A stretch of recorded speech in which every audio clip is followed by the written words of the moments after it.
be having a 10-minute or so question period at the end of the course. So continue to send in questions throughout the first hour, throughout to interrupt with clarification, with anything that you'd like to have answered, and you can send that to all hosts in the chat.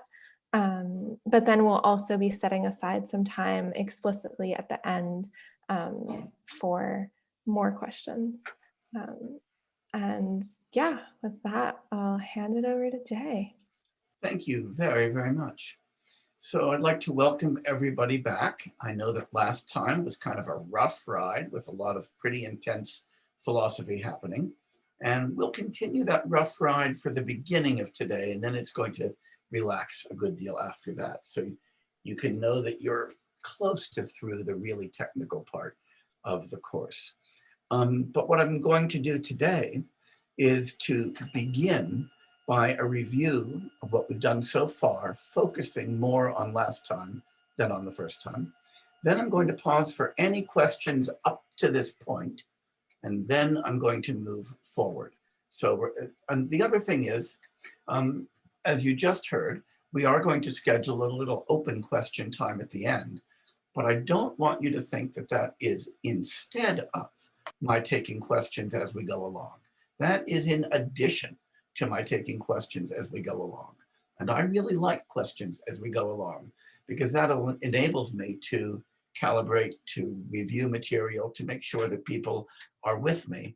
And those questions, as ever, will go to chat, and William and Sarah will take care of those and glom them together and pass the ones on to me that they feel I should answer. If your question doesn't get answered when you ask it, just hold on to it, and we will try to get to it at the end. So that's the plan. Now, for just a little bit of review, and then after that review, a bit of a question period on the first 2 weeks, and then we'll dive into tonight's program. So you'll remember that on the first day, I tried to really distinguish a self from a person, and to convince you that even though sophisticated folks might think that they don't think that they have a self, we are all subject, or at least a lot of us, at least me and everybody I know. I mean, this might not be you, but it's me and all my friends, are subject to the self-illusion, to this idea that even though I think reflectively that I'm a person, I think spontaneously of myself as a self. And we use that lovely analogy that Chandrakirti uses in Introduction to the Middle Way, of the guy who thinks there's a serpent in the wall and then relaxes when he realizes there's no elephant around. And I emphasize that the point of that little parable is that it's very important to identify this object of negation, the self that is the illusion to which we are so subject, and to distinguish that from the person that we are. We emphasized that when we focus on that self, we're talking about the I that we take to possess our body and mind, to stand behind it. The I that we think is constant and permanent through our life. For those of us who believe in an afterlife or in rebirth, the I that's going to go on to that afterlife or to be reborn. The thing that is the experiencer that's never experienced. And I tried to convince you that you really do believe you're such a thing using these bizarre thought experiments that I like to play with, of imagining body transplants and mind transplants, and trying to explain that even if it's incoherent, if I can desire another body or desire another mind, then that tells me that I don't think of myself as my body or my mind, but as the thing that has a body and might have another one, that has this mind, but might have another one. And then we distinguish that from the person. And we talked a little bit about the etymology of the word person, because Jay loves etymologies. And we explained that the word person comes from the idea of a theatrical mask, a persona, via the idea of a theatrical role. And that when we talk about the roles in a play, we're not talking about the actors who instantiate them, but the roles those actors are performing. We used another analogy, that was the analogy of money, and pointed out that we can make perfect sense of Chandrakirti's idea that we are neither identical to nor different from our psychophysical complexes by thinking of the analogy of money. We think that a dollar, having a dollar, is neither identical to nor different from having a dollar note in our pocket or 4 quarters in our pocket. That each of those might be a way of instantiating having a dollar, but I could have a dollar despite constant changes in that instantiation. It might be a record in my bank account for a while, then a note in my pocket, then 4 quarters in my pocket, then an IOU from you. All kinds of things like that could constitute my having a dollar. Similarly, I might be constituted as J. Garfield, sometimes through the body of a little baby, then a young guy, now an old man.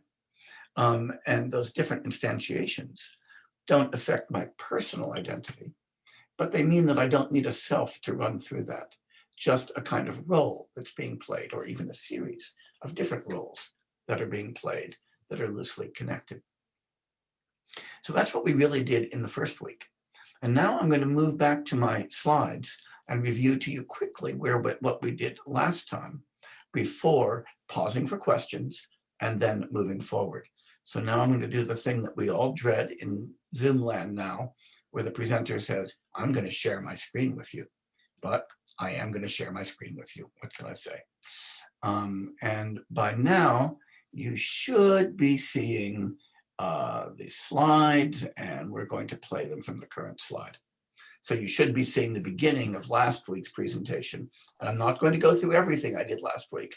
That would be crazy, because then we'd be in this weird endless loop. But what I am going to do is to review it a little bit. Last week, the plan had been to talk about models of a transcendent self and models of a minimal self. And we really only got through the idea of a transcendent self, but that's okay, because the minimal self part is much shorter, and we'll be able to do that this week and then pick up with where we intended to be. I pointed out that transcendent selves get posited both in the Indian tradition and in the contemporary Western tradition and in the early modern Western tradition. And they are often, I think, closest to the selves that we take ourselves to be, because transcendent selves are kind of things outside of space and time, as it were, that are witnesses and experiencers of space and time, free actors on things that are happening in space and time. We talked about the way that Udayatthackeray and Descartes argue that we've got to have such a self in order to make sense of the unity of self-consciousness. We talked about the structure of transcendental arguments. We pointed out that in a transcendental argument, we always take some phenomenon for granted, and then we ask what the necessary conditions of that are. And we looked at 2 families of transcendental arguments for the existence of the self. One from synchronic identity, that is the unity of consciousness or the unity of an object at a moment, and one from diachronic identity, that is identity over time, focusing on things like memory and anticipation. Arguments for synchronic identity presupposed that our self-consciousness is unified in a moment and that the objects we experience are unified, and pointed out that since the information that we're getting is coming from 5 or 6 different senses, in order to unify all of that into a single object or a single subject, there had to be somebody doing the unifying, namely this unifying self. And I argued that those arguments were in fact fallacious, and that they were fallacious for 2 reasons. One, the premise, the claim that our experience is unified, might itself be an illusion. That is, our experience might in fact be quite disunified. Yes? Oh, sorry, I thought somebody was asking me a question. Might in fact be disunified, and so that the thing that we're trying to explain might not even be real. But then I pointed out that even if it is unified, the inference is fallacious, because unity can be achieved by a committee working together, just as, for instance, the United States government performs acts, even though it doesn't have a single self, but is rather a complex of different things. Diachronic unity arguments take as a datum that I'm the same person now who remembers the talk last time that I'm talking about, and who anticipates the talk next week. And that the only way that I could do that anticipation is if I were a self. And the only way I could have those memories is if I were a self. And again, what I pointed out is that it's quite possible to account for memory and for anticipation by thinking of that as the memory of a person or the anticipation of a person, just as we can talk about institutional memory and the identity of institutions over time. And so I argued that these transcendental arguments, even though they're very popular, and even though they have this feeling of compulsion about them, are arguments that we are best resisting. I said, it's kind of like if somebody said, hey, look over there in the distance in the desert. I see all of that water there. It can't possibly be a mirage because it looks so wet. I want to say, wait a minute, mirages can sometimes look wet. We don't want to begin an investigation of the depth of that pool before we know whether it's in fact real. So now I'm going to zoom through to where we came now and just point out again what's wrong with those arguments. First of all, the transcendental arguments argue for a self that exists outside of space and time, that's outside of self-knowledge, and that if we think reflectively, we have to realize that that's a pretty crazy way to think about ourselves. And then, of course, as I said, the premise could be wrong, and the inference is weak. And then we talked about these diachronic ones, and I claimed again that corporate and institutional memory could account for these. And so a person could be the thing that remembers and anticipates just as well as a self. And that brought us to where we are right now, about to talk about minimal selves. But now is a great time for me to pause to take any questions that remain from the first two classes, to clear all of those up, and then move on to talk about so-called minimal selves, another version of the self, very popular in contemporary philosophy of mind. So Jay, there are a couple of questions that address terms that might be relevant to unpack a little in relation to your view. So one question was, does no self mean no subject or subjectivity? So maybe saying something about what those terms mean. And a related kind of question is, how does narrative of the narrative self differ from the role of person as role? So kind of unpacking those terms. And then one person suggested that you seem to have an aversion to allowing for a conventionally existent self. So maybe unpacking subject, subjectivity, conventional self, narrative self. How does that fit in with what you're doing? Okay, good. That's a lot of questions rolled into one. And so, William, I'm going to hold you responsible for making sure that I don't forget any of the bits as I go through. You are going to become my memory for a little while. That's a big task, but I'm sure you can handle it. So let me begin actually at the end of all of that and then work my way back, because answering that last question might make answering the others a little bit easier. It's very easy in these discussions for us to get caught in merely verbal disagreements, fighting about what to call something. And while I don't have any deep stake in the vocabulary that I use, and I'm happy to use other vocabulary, we kind of have to settle on some vocabulary in order to be able to consistently draw the distinctions that we're after. So when people talk about a conventional self, that's a seriously ambiguous phrase, which is why I don't like it. In one sense, it's perfectly fine. In another sense, it's a little bit iffy. And let me try to explain that, and then to explain the way that I want to regiment the use of self and person. And looking forward, what I'm going to argue in a moment is that in the good, benign, okay sense of conventional self, that's what I mean by person. And I've got no problem with that at all. But there's also an evil twin lurking in the background. And so here's what I mean by that. Now, again, the other thing to say is that oftentimes when I'm using these terms, because I'm operating in a Buddhist inflected context, but not entirely because of that, I am trying to regiment these with a little bit of Sanskrit in mind, but also with the debates that were current in early modern Western philosophy in mind. So that when Hume, for instance, says, we don't even have an idea of a self. We don't know what we mean when we use that term, and then talks about a person, he's with me and with Transcendentalism in regimenting the word self to mean something very, very specific, something non-conventional, something substantial, something that exists as a kind of pure subjectivity and pure agency. That's not the only way to use the word. And so I want to be very clear about what we're doing. In Sanskrit, the term that I'm translating as self is Atman. And we would never say there's a conventional Atman. That would be weird. Nonetheless, we sometimes might use the word self to be synonymous with I, or the person. So when in Tibetan, we talk about the nga tsam, the mere I, or the dak tsam, the mere person, or the mere ego, that's perfectly okay in a way that self is kind of problematic. So I'm just regimenting. Here's what I don't want you to think. I don't want you to think that conventionally, ordinarily, there in some sense of truth, that there really is a pure subjectivity or a self that stands behind mind and body and is permanent and unchanging. Chandrakirti doesn't think you think that. Hume doesn't think you think that. I don't think you think that's what you think.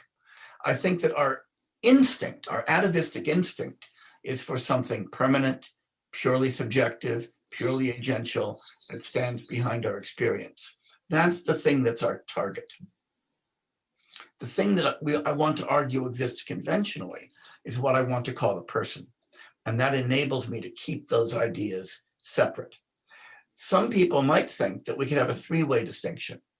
The self that we atavistically believe in, then a conventional version of that, and then a person.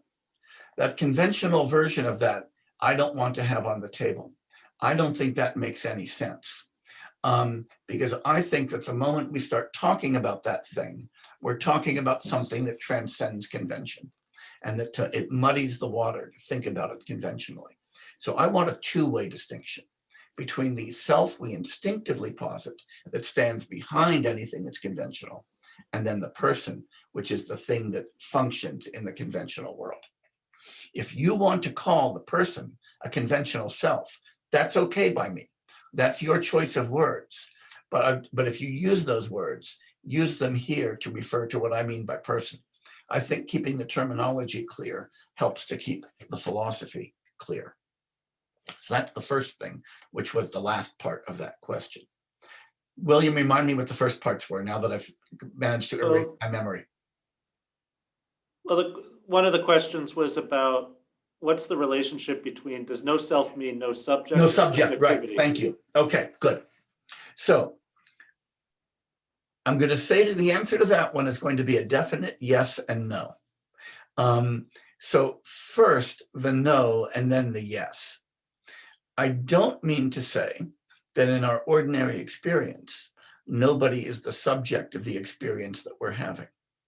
That is, right now, I'm experiencing memory loss and forgetting the questions that people are asking.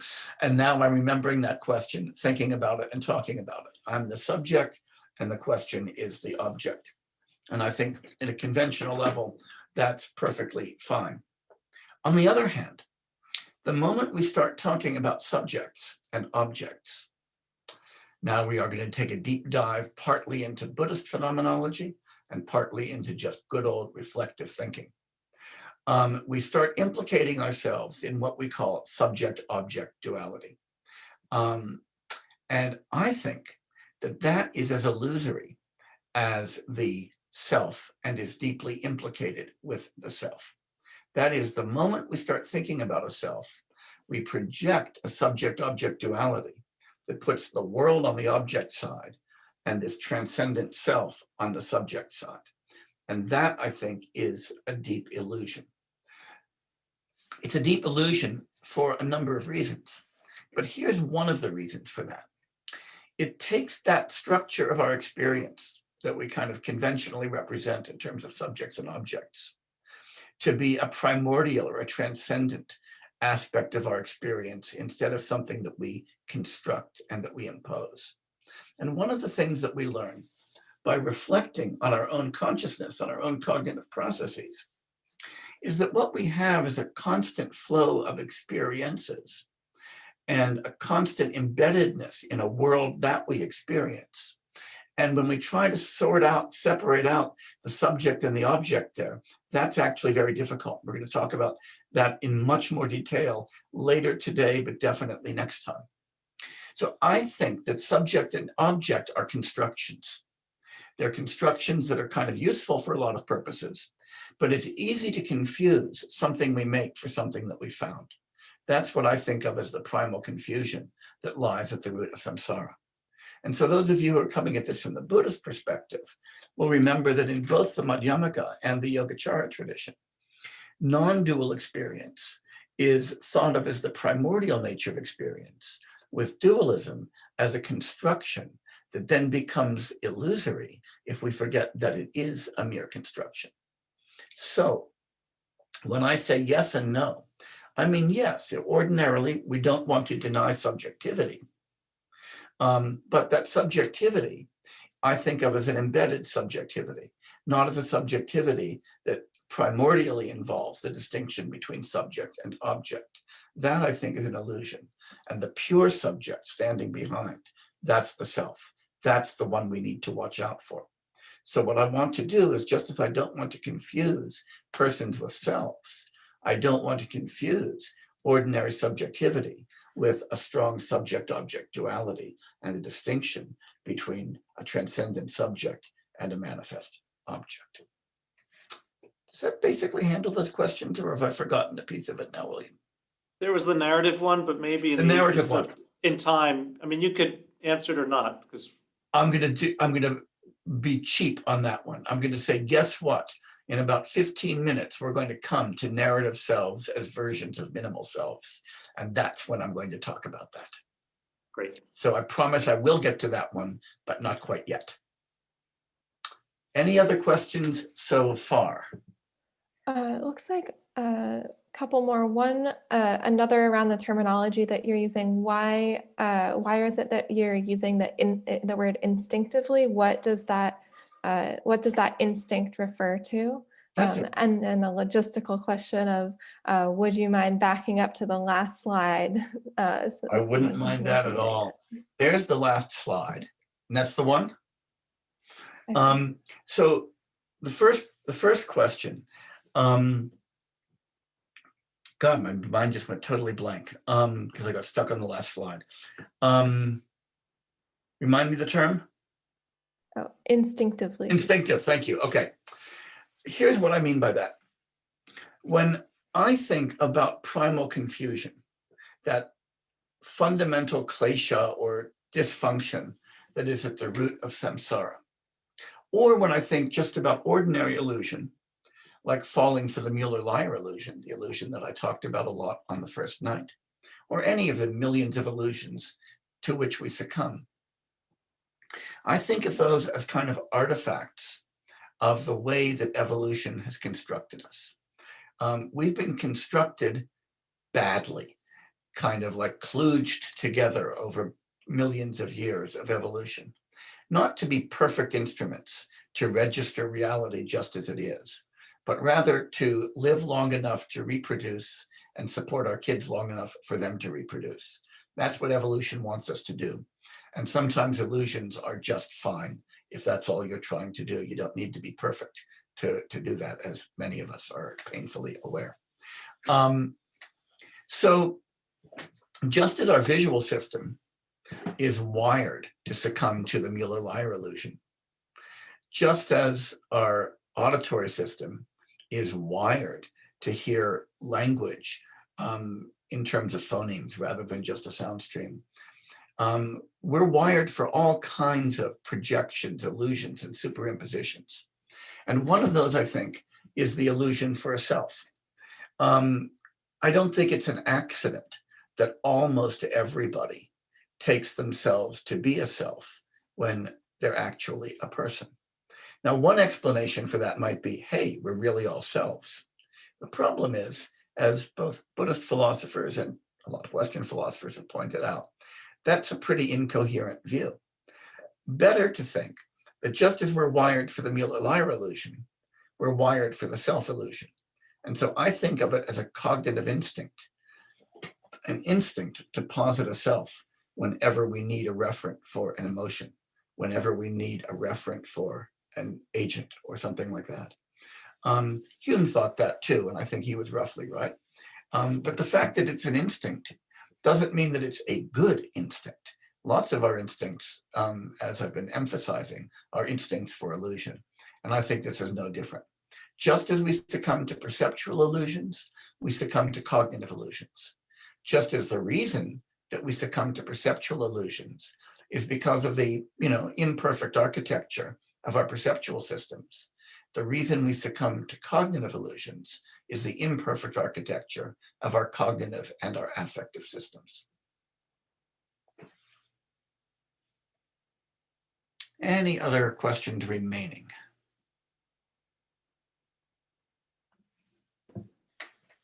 Okay, then I'm going to go forward. Now we're going to begin tonight's material. And don't panic, I've deliberately kept the last couple of days a little bit lighter so that I know I can catch up if I get behind. So we're going to be okay, I promise. Okay, so now we talk about the minimal self.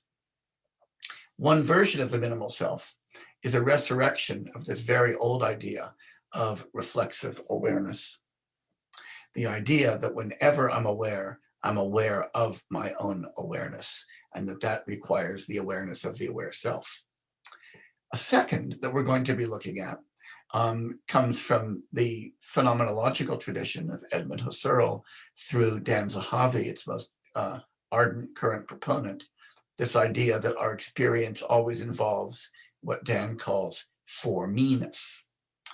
A third is this idea that a contemporary philosopher, Evan Thompson, has been emphasizing, also out of the Husserlian tradition, an idea that there's a kind of non-transitive self-consciousness that discloses a real self as a subject, and a pre-reflective self-awareness, and finally, this idea of a narrative self, due largely to the contemporary philosopher Daniel Hutto. So I'm going to talk about each of these as a way of arguing for a self. And again, my goal is to convince you that though these may look like pretty good ideas, none of them is going to be a knockdown, drag-out argument for the existence of the self that is the serpent in the wall. Again, really remember, that's the target of our analysis, that ego that stands behind body and mind. So Galen Strawson tells us really clearly that he thinks that we've got this subjective experience, this inner thing, a self, he calls it, a locus of consciousness as such. And I want you to really look at this. This was written in 2011. And this looks exactly like what Chandrakirti is talking about and what he tells us that he's talking about when he refutes the self.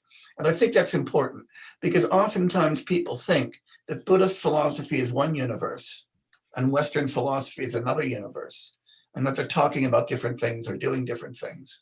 But here we see Galen Strawson defending exactly what Chandrakirti takes his target to be, which is kind of nice. So then we talked about this a little bit. In fact, we talked about it a lot last time, so I'm going to go through it quickly. Now we're kind of doing a bit of a recap. He argues that all awareness has to be awareness of awareness.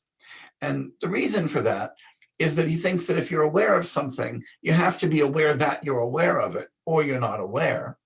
And that means that all of our awareness is in some sense reflexive. That's Strawson's view. And that implicates the idea that in order to be aware, I have to be aware of myself, and so there has to be such a self to be aware. And a lot is happening in that first premise, as I hope you notice, because that premise is that P1 is supposed to be a premise for the conclusion that there's a self, but it in fact builds the self in right away. So when we talk about what's wrong with this, The first thing to notice is that the first premise is possibly false, but most importantly, question-begging. That is, it assumes the very thing that we're trying to prove, that awareness is necessarily a property of a single subject of awareness. We can certainly say the US government has become aware that China is raising tariffs without thinking that there's a single entity that is the US government. Then the second premise is that all awareness of a property of anything is an awareness of that thing. I pointed out last time that that's clearly false. I can be aware of the flash of red in my visual field without being aware of the cardinal that's just flown by. And then he argues that that means that if we're aware of an awareness, then we have to be aware of the subject of that awareness. And that, of course, simply doesn't follow at all. I can be aware of a property without being aware of the thing that has that property. And we get to this very strange conclusion that all awareness involves awareness of itself. And as I pointed out, there's a lot of times when we're not aware of ourselves, even when we're very much aware. The 20th century philosopher Maurice Merleau-Ponty points out that, if you're playing football, that is soccer, and you're kind of deciding where to pass, you might be exquisitely aware of where the ball is and where the wingman is to whom you're passing, but not at all aware of yourself and your own awareness in that moment. And in fact, if you thematize that awareness, you're probably going to screw up the path. But why is this important? And this is what I really want to say, that this whole idea of reflexivity, even though it's a terrible argument, it was refuted in India and we can refute it today, is that it really shows us that the people who are arguing for this position take for granted a really fundamental idea that I want you to question. And that is the idea that our consciousness or our subjectivity or our way of being is exactly as it is experienced. That's a very deep cognitive illusion and a very deep prejudice. And let me just talk you through that one for a minute, because I think it really is A, hard to wrap your mind around, but B, lying right at the heart of what we're doing. And I want to do this by taking a little detour through an analogy. I like to imagine sometimes when I'm in my study or when I'm sitting in my living room, I look around and see how the room looks to me. And then I think about how it is for my dog. He just lifted his head, so he's interested in this too. Dogs, have very different sensory and cognitive systems than we do. We are very visual creatures. The parts of our brain that process visual information are really huge and very tightly connected to everything else going on. So when we look at the world, we see visible objects that might have tastes or smells or make sounds, but primarily they're visible things. Dogs' brains are dominated by an enormous olfactory bulb.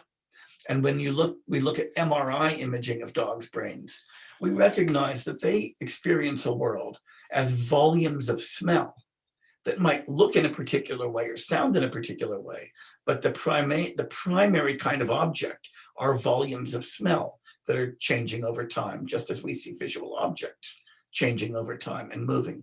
So I try to imagine that room as volumes of smell as a dog would see it.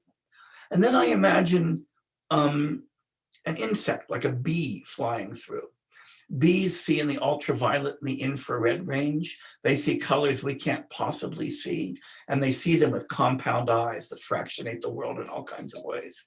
So the room is going to look totally different to the bee. So get your mind around that for a minute, right? There's no way reality kind of looks. It looks one way to a dog, one way to me, one way to a bee. So if somebody were to then ask me, yeah, but what does it really look like? What does the room really look like? That is, you could mean two things by that. One is, who's right, dog, bee, or person? And you realize that's a dumb question. The dog is right for the room a dog inhabits. The bee is right for the room the bee inhabits. And I'm right for the room that I inhabit. And those are fundamentally different environments, though they intersect in interesting ways. But they say, no, that's not what I mean. I mean, what does the room look like independently of who sees it? What does it just look like? And then you want to look at that person and say, you're out of your frigging mind. There is no way that a thing can just look like independent of who's looking at it. We can talk about how a dog sees it, how a person sees it, how a bee sees it, but there is no way that it just looks. That doesn't even make sense. Now that's easy to get our minds around when we're thinking about external phenomena. But what I want to point out is that classical Indian thinkers, including Buddhist thinkers, saw very clearly that the same is true of our own minds or our subjective experience. And the way that they encoded this was by always talking not about 5 senses, the 5 external senses, but about 6 senses. The 5 external senses plus the inner sense, the introspective sense, the sense that we use when we examine our own experience or our own states of consciousness, what we do when we introspect. And that leads us to recognize that when we think about our own experience as we experience it, that is how we look to ourselves. That's how we appear through that particular sensory consciousness, which is just as specific, just as particular as our visual consciousness or olfactory or our auditory consciousness. And just as our visual consciousness leads us to say, oh, that's what the world just looks like, but we know that's wrong. Our auditory consciousness tells us that's what sound just sounds like, but we know that's wrong. That's how sound sounds like filtered through our ears. Our introspective consciousness leads us to believe that our inner life is just like the way we experience it, even though we know on reflection that all we have is our inner life as we introspect it. One way to think about that, another analogy just to help you out with that idea. Suppose somebody gave you a long tube and pointed it at the sky and says, look, I want to show you what the heavens look like, what Jupiter looks like. And you look and you say, wow, it's this disk with moons around it. You'd better know that's a telescope and not a kaleidoscope. Because if you look through a kaleidoscope, you say, wow, it's got all these weird, constantly changing colors. You don't know when you introspect whether you're introspecting through a telescope or a kaleidoscope. So you don't know what illusions you're subject to in your inner life. That's what I see as most deeply problematic with people who talk about reflexivity and introspection as giving us the idea that they've got a self. Anybody who tells me that he or she knows that he or she has a self, because when he or she looks inside, they find it, I want to say, all you have found is the appearance of a self in your particular introspective faculty. You haven't found a self because you can't calibrate that introspective faculty and figure out whether it's in fact a telescope or a kaleidoscope. So what they do is they first tell you exactly what their experience really is, even though that's fallacious. Then they try to explain how experience got to be like, how experience got to be like that. What just happened? There we go. Okay, sorry. And as I said, the analogy that I want is that would be like somebody in the desert seeing the mirage on the horizon and saying, I wonder how deep that water is.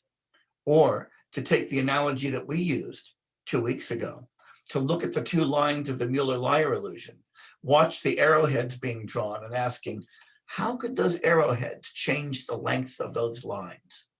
Instead of asking, how did that illusion come to be? And my recommendation is that when we think about introspection, we are better off being somewhat humble and asking about the illusion of self-knowledge versus asking how did we get to be the way that we experience ourselves to be. So now I want to turn to the next version of a minimal self. And as I promised you, a little Dan Zahavi. And I want to read this with you because I think it's just wonderful prose. And it really gets just at a particular aspect of the self-instinct. Dan says, if we compare the perception of a green apple with the recollection of a yellow lemon, there's been a change of both the object and the intentional type. That is, from apple to lemon and from perception to recollection. Does such a change leave nothing unchanged in the experiential flow, he asks? Is the difference between the first experience, that is the perception, and the last experience, the memory, as radical as the difference between my current experience and the experience of someone else? We should deny this. That is, Dan thinks that there's one difference between my experiential moments, but a really big difference between my experience and William's experience, that those are absolutely different. Whatever their type, whatever their object, there's something that the different experiences, that is the lemon and the apple, have in common. Not only is the first experience retained by the last, but they are all characterized by a fundamental first-person character.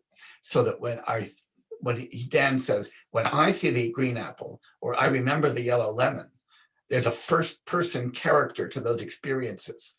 Then that's what he calls the dimension of for me-ness or mine-ness. Now, again, a little footnote on this that I find very attractive, instructive right now. In Buddhist philosophy, we very often, in fact, interminably, talk about the twofold self-grasping. You hear that phrase all the time, or the grasping of I and mine, that emphasizes that when I grasp myself as a self, I also see my body as my body, my experiences as my experiences, objects as my objects. And so there's something very tight about I and mine. And once again, Zahavi is pointing to the same thing. And that again reminds us that we're not in two different universes when we talk about a text written in 2011 and the text written in the 7th century when we're talking about Chandrakirti. We are in exactly the same universe, seeing I and mine as tightly bound up. And I say this again only because, well, I say it for a bunch of reasons, but here's one reason. It's worth recognizing that even though we're in a Dharma center and we're talking about Buddhist philosophy, sometimes a really good way to talk about Buddhist philosophy is to engage with the most contemporary versions of the arguments that we find in India. Sometimes they're just a little clearer that way, but it also reminds us that when we study Buddhism, we're not just studying something that happened a long time ago in India. We're studying profound ideas that are important because the ideas of which they're critical are ideas that people have today, and the arguments that are presented are arguments that are still alive today. This isn't an antiquarian study. It's a study that really cuts very close to each of us. That's the sermon for tonight. Continuing with Zahavi, and I want to really work you through this one. The for me-ness or the mine-ness is not a quality like scarlet, sour, or soft. It doesn't refer to a particular experiential content, a specific what. Rather, it refers to the distinct givenness or how of experience. Underline that word givenness, because when somebody starts saying givenness, that means that somehow the world is given to me just as it is. It refers to the first personal presence of experience, not the experience, but the presence of it. And now, remember Strawson saying, take this to be self-evident? Watch what Zahavi does. Anybody who denies that the for me-ness or mine-ness of experience simply fails to recognize an essential constitutive aspect of experience. Such a denial would be tantamount to a denial of the first-person perspective. It would entail the view that my own mind is either not given to me at all or present to me in exactly the way as the minds of others. Now, I want to embrace Dan that way and say, damn straight, right? If you think my mind is just given to me as it is, then you think that the introspective sense is infallible and immune from illusion, and so somehow a lot better than the external sense faculties. And I don't know who told you that, Dan, but he takes that to be self-evident. And as I said last week, anybody who thinks something is self-evident is somebody you want to question pretty hard. So I want to question this now. So I want to ask why Dan Zahavi is crazy. And I want to say for one thing, by the way, I'm being a little bit flippant with these people. They're all good friends of mine, and we all have these fights all the time, and we do them with smiles. These are not meant to be aggressive, ferocious moments of hatred and discord. These are friendly arguments between people who recognize that they have different views, but can still go out for a tea or a beer afterwards. That's very important philosophically. So if I sound a little wild, remember, these are my friends. I can be wild with them. The first thing about Zahavi's point, though, is this. If Zahavi's right, then everybody's experience, William's experience, my experience, Sarah's experience, Chuck's experience, Nellie's experience, has for me-ness. That's just a part of all of those experiences. But if all of our experiences have for me-ness, then for me-ness can't be what distinguishes my experience from yours. That is, on Zahavi's view, I kind of inspect this experience, find the for me-ness, and somehow know that it's mine. But that's screwy, because if William's experience has for me-ness, and mine does, and I just find some for me-ness, I still can't tell whether that experience is mine or William's. It sounds good, but it falls apart on analysis. Secondly, the idea that you know that your experiences are yours because they have the property as for me-ness suggests that you analyze them, you look at them and say, wait a minute, that experience that I just had, did it have for me-ness or might it be somebody else's? But you never do that. You never look for the properties of your experience and say, oh good, red or scarlet, yellow, lemon. Wait a minute, where's the for me-ness? Oh, there it is. Now I know this is my property. This is my experience. That sounds screwball. And even if we did, suppose that there was somebody who, every time she had an experience, checked to see whether it had for me-ness, forgot that everybody else's did, noticed that this one did, so decided that it was hers. It would only give her the idea that she has her own experiences. It wouldn't give her the idea that there's a subject behind them plus the object. It wouldn't give you a self, just an experience and just the ownership of that experience, but no view that it's a self that owns it, any more than the fact that the Washington Monument is owned by the United States of America gives you the idea that there's a self of the USA who owns the monument. So even if you detect the for me-ness, it doesn't give you a self. So for all of those reasons, I want to say that the idea of for me-ness is just as crazy an idea as the idea of reflexive awareness, and just a different way of getting at this same self idea. There's now this pre-reflective self-awareness that Evan Thompson argues for, another cousin in this area. He says self-awareness takes different forms. A minimal form of self-awareness is a constant structural feature of any conscious experience. That sounds a lot like for me-ness. They call it pre-reflective because we don't think about it. It happens before we do any reflecting. The idea is that every conscious experience appears to itself without any reflection or thought as conscious, that all experience involves experiencing that experience. And so we're back to another form of reflexive awareness. But here I think we're again taking illusion very seriously as reality. Because it's one thing, if you're Evan Thompson, to think of ourselves as implicitly self-aware. That is, I'm aware of being Jay. It's another to think that there is a self of which we are aware. So we use the word self in the reflexive expression, myself, or itself, or themselves. But that doesn't mean I, a self. It just means that I'm aware of being Jay. It doesn't tell me what kind of thing I am. A person can be aware of itself being a person without being aware of a self. So even if there's an implicit self-awareness, that doesn't mean that there's an implicit awareness of a self. There's all kinds of things of which we are implicitly aware. Consider, this is another one of my favorite illusions, the illusion of a uniform visual field. Here's some cool facts about your visual field, in case you didn't know them.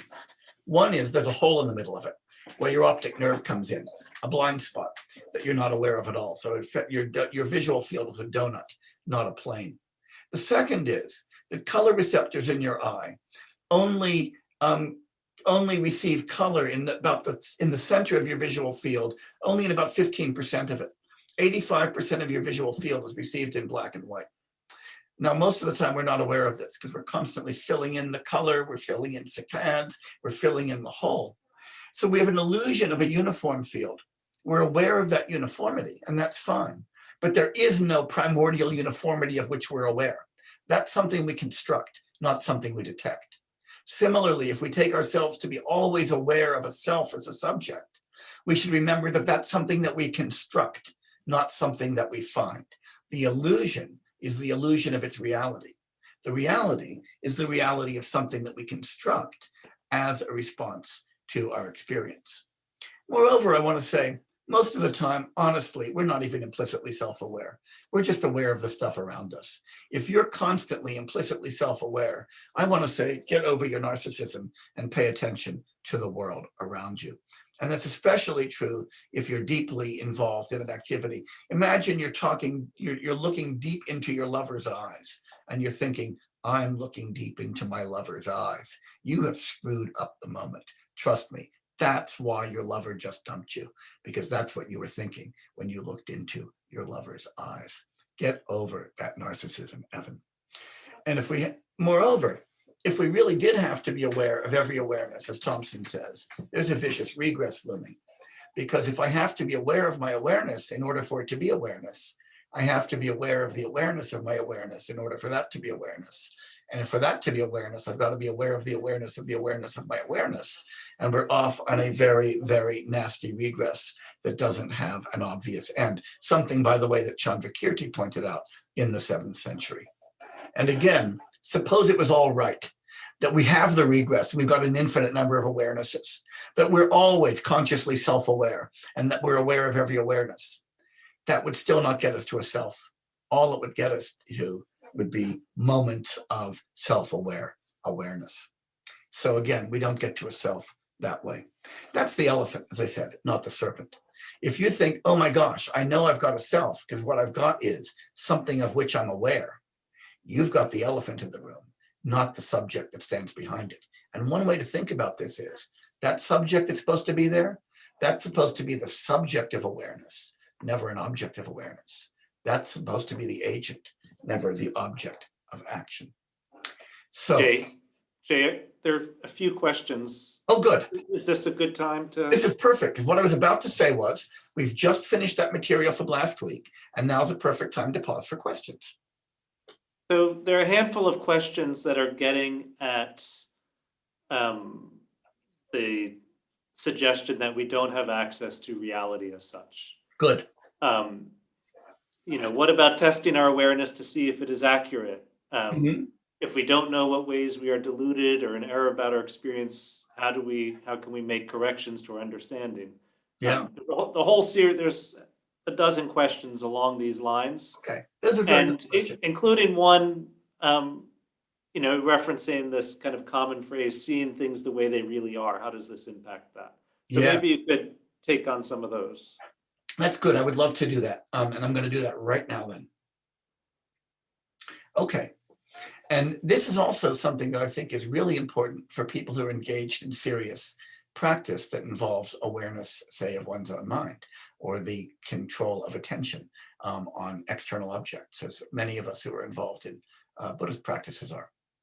But it's something we have to worry about for anybody. And it's kind of the problem of trying to understand how knowledge is possible without any foundations or any certainty. I'm going to take what looks like a weird detour and come back to this, because this is really a problem about foundations and coherence at the deepest level.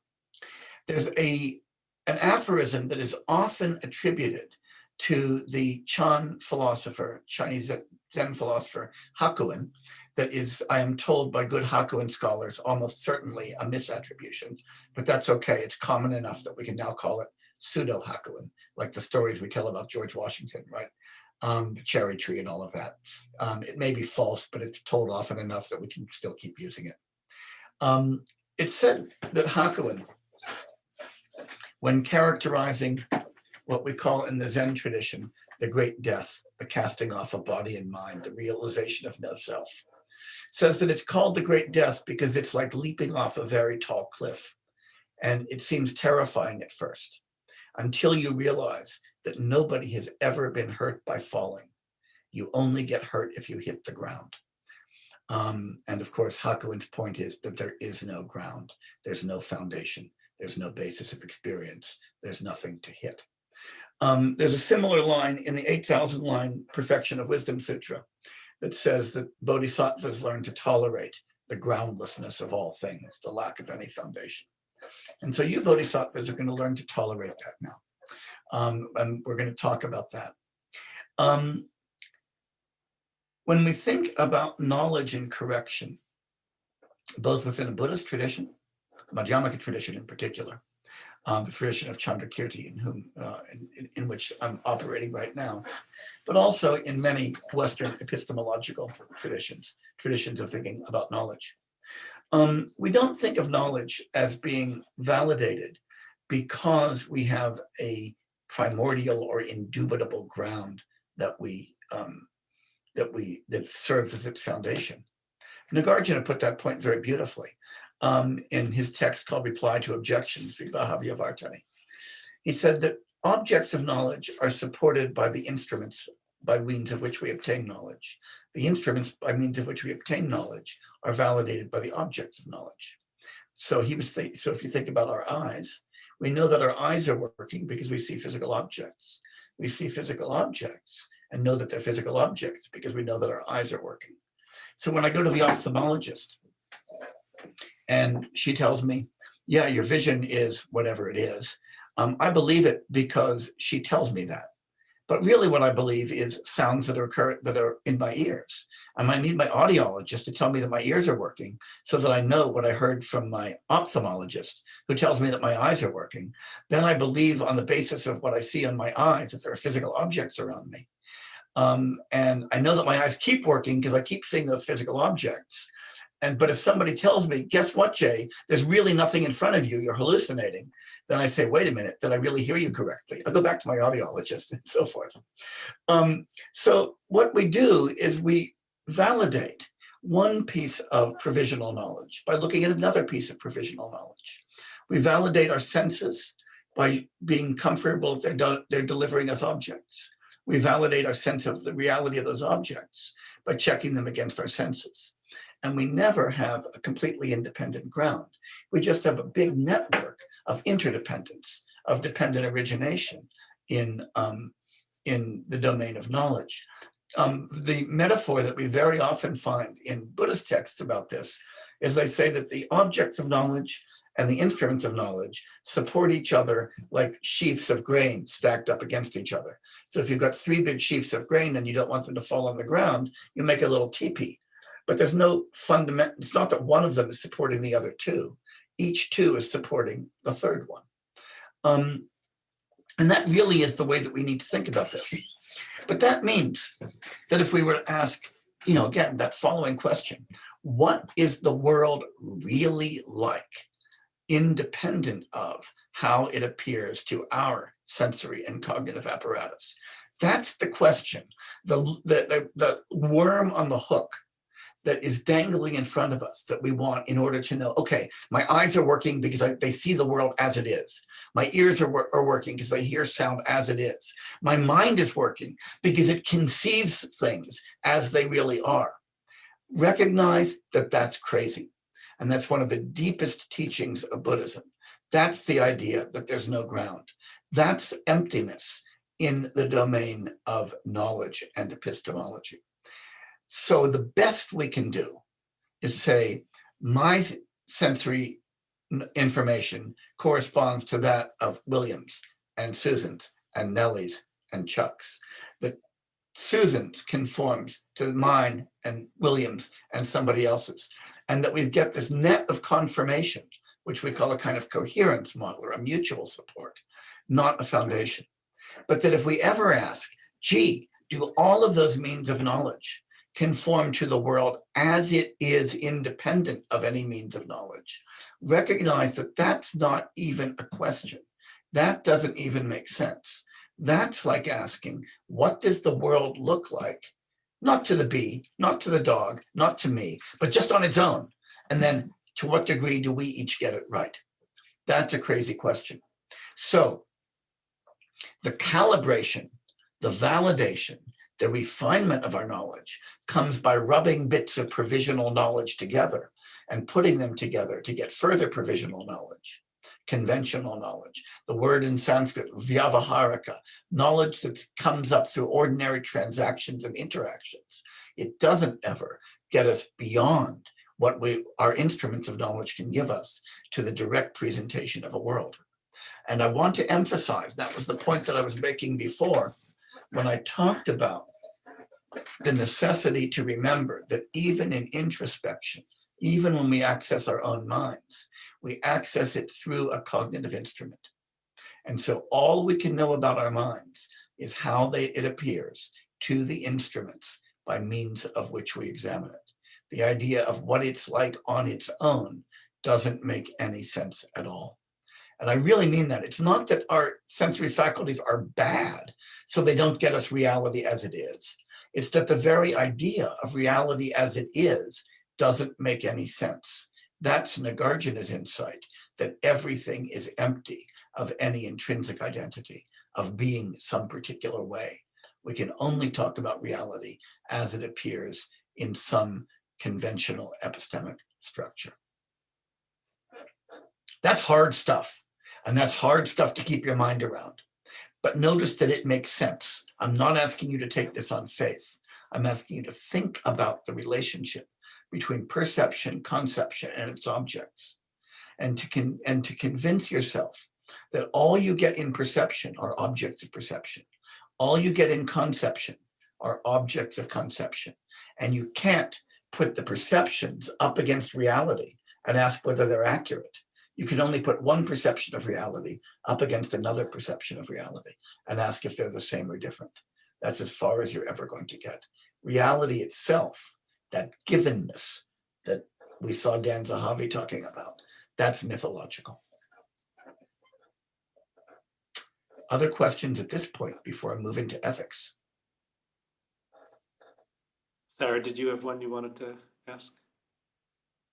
No, I was just also looking to time, since you had said to give you a reminder 15 minutes before, and we're about 17 minutes before at this point. So it okay. sounds like So that's great. So what I'd like you to do is give me those 7 minutes to move a little bit into the ethics part. And then stop me and we'll open everything up for questions. And if there aren't any, then we'll continue. But if there are, I want that question time. Thank you. So give me those 7 minutes and then stop me dead in my tracks, okay? So now I want to get to where we really wanted to start tonight, but I really spent too much time moving slowly. But as I said, don't worry, tonight and tomorrow, I deliberately had them light in case we got back. I'm going to talk first about the idea of immersion, of spontaneity and skillful living as an alternative to thinking of ourselves as selves, and then come to the ethical payoff. So first I want to talk to you about butchers and surgeons. And it's kind of nice to talk about them together because they both hold knives. So this comes not from a Buddhist text, but from a Taoist text, from the Zhuangzi. It's a wonderful Chinese Taoist text. And we've got this it's a famous story of Butcher Ding. So I'm not going to read the whole thing to you, but what I want to point out is, you've got this butcher here who's carving up an ox and doing it as though it's kind of dance, with this kind of total effortless spontaneity. And the king who's hired him says, "My God, this is marvelous. Imagine the skill." He's come into the kitchen to see it. Now, here's what Butcher Ding says about that skill. And this is the important part. Put down his knife and he replied, "What I care about is the way, that is the Tao, the way of being, which goes beyond skill. Forget the skill stuff. When I first began cutting up oxen, all I could see was the ox. After 3 years, I no longer saw the whole ox. I just see the ox parts that I'm after. Now I go at it by spirit, and I don't look with my eyes. Perception and understanding have come to a stop, and the spirit moves where it wants. I go along with the natural makeup, strike in the big hollows, guide the knife through the big openings, and follow things as they are. So I never touch even the smallest ligament or tendon, much less a joint. A good butcher changes his knife once a year because he cuts. A mediocre butcher changes his knife once a month because he hacks. I've had this knife for 19 years, and I've cut up thousands of oxen with it, and yet the blade is as good as though it's just come from the grindstone. There are spaces between the joints. and the blade of the knife has no real thickness. If you insert what has no thickness into these spaces, there's plenty of room, more than enough for the blade to play about. That's why after 19 years, the blade of my knife is still as good as when it first came from the grindstone. However, this is my favorite part. When I come to a complicated place, I size up the difficulties, tell myself to watch out and be careful, keep my eyes on what I'm doing, work very slowly, and move the knife with the greatest subtlety until flop, the whole thing comes apart. I stand there holding the knife and look around, and then I wipe it off and put it away. Then there's that wonderful paradoxical line at the end. I've heard the words of a butcher and learned how to care for life. That's the king. I love this story. But what's the point of the story? Or what's the edge of the knife in the story? Well, the first thing is that skilled action, what the butcher is doing when he's a real pro, is immersed action. It's spontaneous action. We're not thinking about it. If you're thinking about it and planning it, you haven't quite got there yet. And the other point is that's true whether it's physical or mental. When the butcher comes to a hard place, he slows down and thinks, but he doesn't think about thinking. The thinking itself is spontaneous and skillful and guides his work. This is true for physical action, true for mental action. If we're having an argument or a debate, and it's a fast-moving debate, I'm not thinking about what I'm going to say, I'm just saying it. I'm not thinking about what I'm going to think, I'm just thinking it. And in this kind of action, this is so beautiful. The butcher is not talking about himself and the object. He doesn't see oxen, he just goes. There's no subject-object duality in that experience. There's no idea that there's a self. And the cool thing is, if you look at recent literature in cognitive science, interviews with skilled surgeons, they say the same thing. When I'm operating, I'm not even aware of myself there. I'm not consciously thinking about what I'm doing. I'm just focused on the surgery itself. Everything else disappears. Musicians don't report thinking about what note they're going to play. They report playing, hearing, and feeling. Professional athletes. Here's a wonderful study done with professional athletes that I love. It was done with golfers first and then replicated with other athletes. It turns out that when novices, people who are just learning a skill, if they don't pay careful attention to what they're doing, they do it wrong. And the more you teach them to pay attention to what they're doing, the better they do. If you ask expert athletes to pay careful attention to what they're doing, it degrades their performance and they start screwing it up. Professional golfers asked to pay attention to how their body moves when they're putting, miss the hole. But novices have to learn to do that. That's Butcher Ding. Butcher Ding is pointing out that expert activity is spontaneous, effortless, selfless activity. And most of our lives are lived in a kind of expertise, the expertise of ordinary daily life. When you walk, you don't think, should I move my right foot now or my left foot? How long should my stride be? Where should my heel strike? If you do, you're going to screw up your gait. When you were first learning to walk, you might have thought that as an itty bitty baby, but it's going to screw you up right now. Our ordinary life is a life that's lived without a self in this sense. So thought, self-awareness, this kind of thematization of self, impedes and degrades expert performance. It's what novice performance is like. Anything we do well, we do selflessly. That self-illusion only comes up when we have these moments of emotion, when we actually try to think through what we're doing. And Dogen, great 14th century Zen philosopher, put it beautifully this way. He said, to study the self, that is to really do your Buddhist analysis, to think about no self, is to forget the self. The more you think about what you are, the more you leave aside the illusion that you're a self. To forget the self is to be actualized by myriad things, is to be able to be a skillful, spontaneous, effective agent in interaction with everything around you, including others. When actualized by the myriad things, when you're successfully, expertly navigating life, your body and mind, as well as the bodies and minds of others, drop away. You're not aware, oh, here's where my left hand is, here's where my right hand is, here's who I am, here's who the other is. No trace of realization remains. You don't think, wow, I just got it. Now I understand who I am. Now I'm in no self. And that no trace continues endlessly. You don't have to keep doing that. I think it's a beautiful, beautiful articulation of this whole idea of what it is to live spontaneously without thematizing a self while shedding the illusion of self. And probably I've used up my 7 minutes, right? Yes, And that's exactly, perfect yeah. because next time we'll begin with ethics and roll towards the end. But now we can sit back and take 10 minutes of argument, questions, discussions, and all of that stuff. And I can even stop the share and see lots of people, which I'm now going to do. Now I'm back. Great. So what can I help you with? Sarah, do you have questions that you would like to pose? Yeah, we got one reminder, actually turning back to one of the first questions that was asked about the narrative self that you kind of put a pin in and said that you would address. Yeah. So someone's kind of Oh, and I didn't do it, did I? Let me do that now then. You're right. I completely forgot to go there, having promised that I would. Oh, okay, so now let me talk about narrative selves.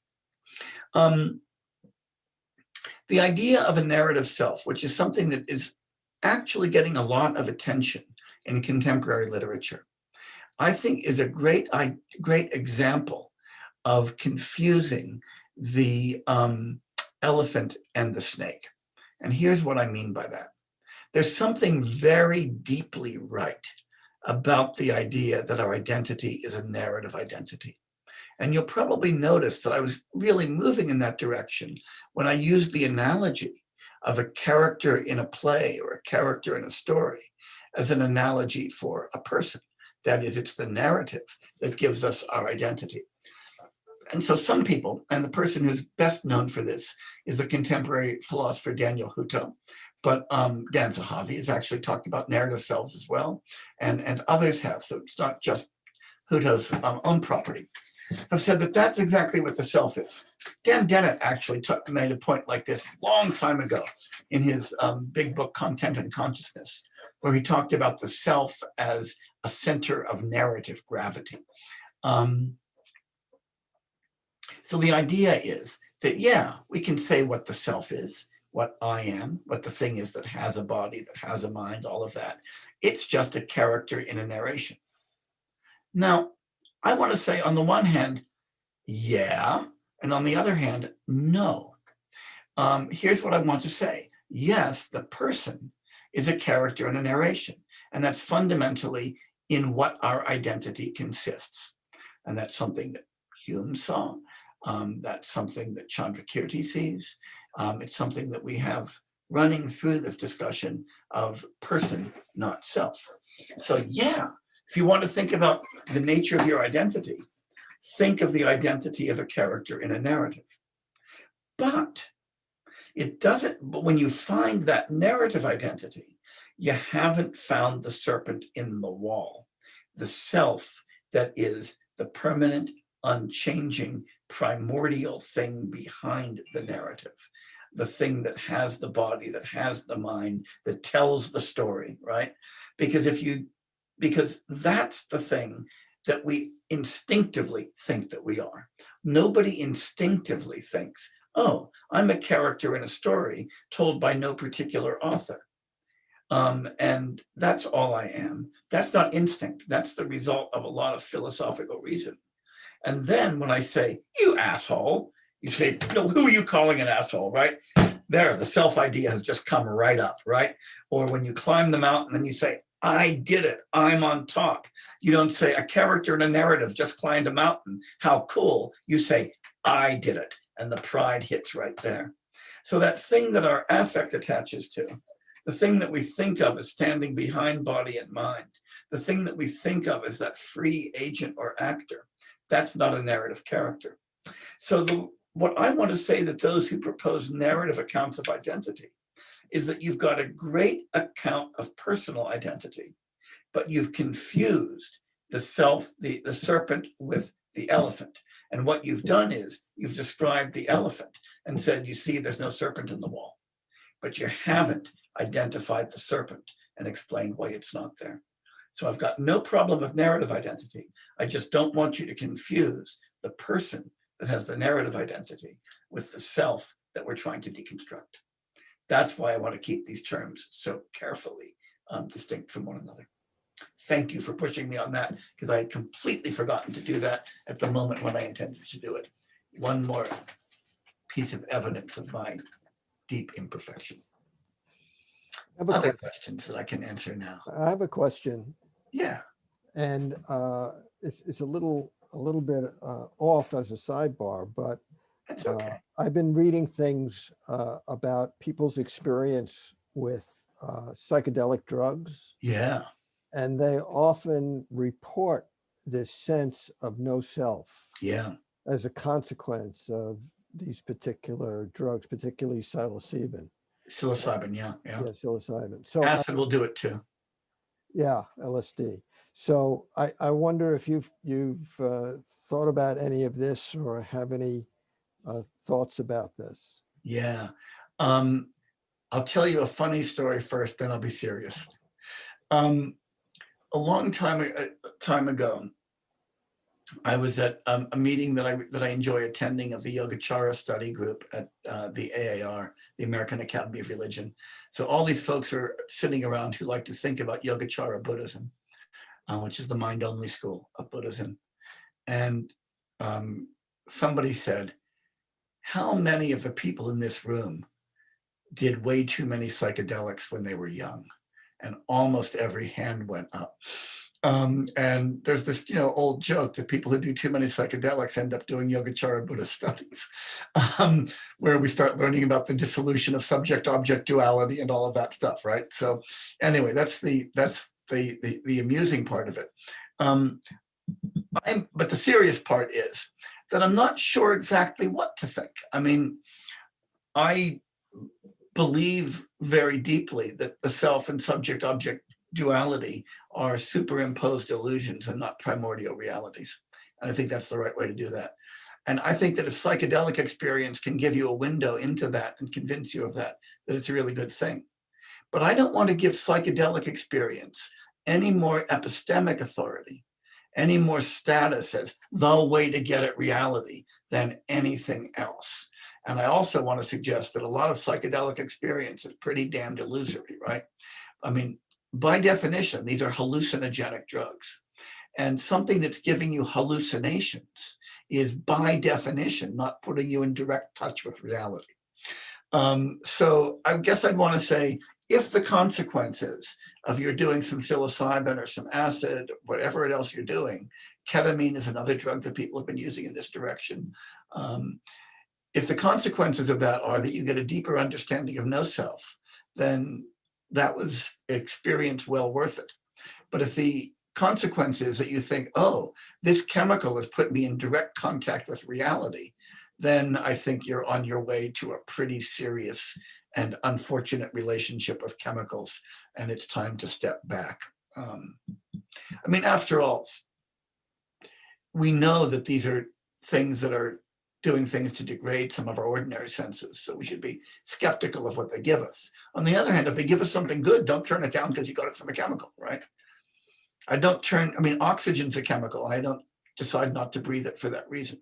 But I also don't think that the fact that I'm breathing makes me necessarily gives me direct insight into reality. That's a really good question. There's a big literature on this now, and the debates are pretty interesting. Jay, the last comment I'll offer, since it's 10 of and it's time to close. Not a question, but a comment. Such a great class tonight. So much to think about. Oh, thanks. And that's how I'm feeling. Maybe if there's any last comment you want to make, but it's Nope. 8:50. I don't want to go over, and I will say that next time we pick up with ethics and take ourselves into where the rubber hits the road and why we care about this stuff in the first place, because it's really important to get there. That's what we're going to do next time. Next time, I won't start with revision. I'm not going to start with any review. I'm just going to jump straight into the ethics, and I think we can do that next time. Okay? Okay, Jay, do you want to hang on for a moment, and then Sarah, you and I could. Of course. But I want to say goodbye to everybody else. Goodbye. Good night, everyone. Thank you.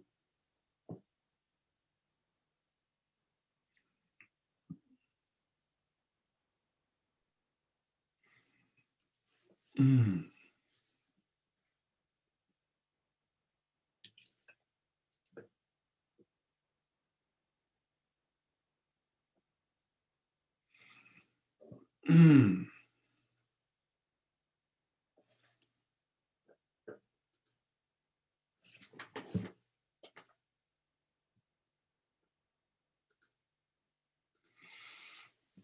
Wow. And just to answer some questions that just came in about the recordings, the recordings are on the website. If you go to your welcome letter, as Sarah said at the beginning, you can follow the link, and the password is JAYGAR, JAYGAR. How did you know that that was my junior high school nickname? JAYGAR. Yeah, Taking taking me way back. I hadn't even thought of that till just now.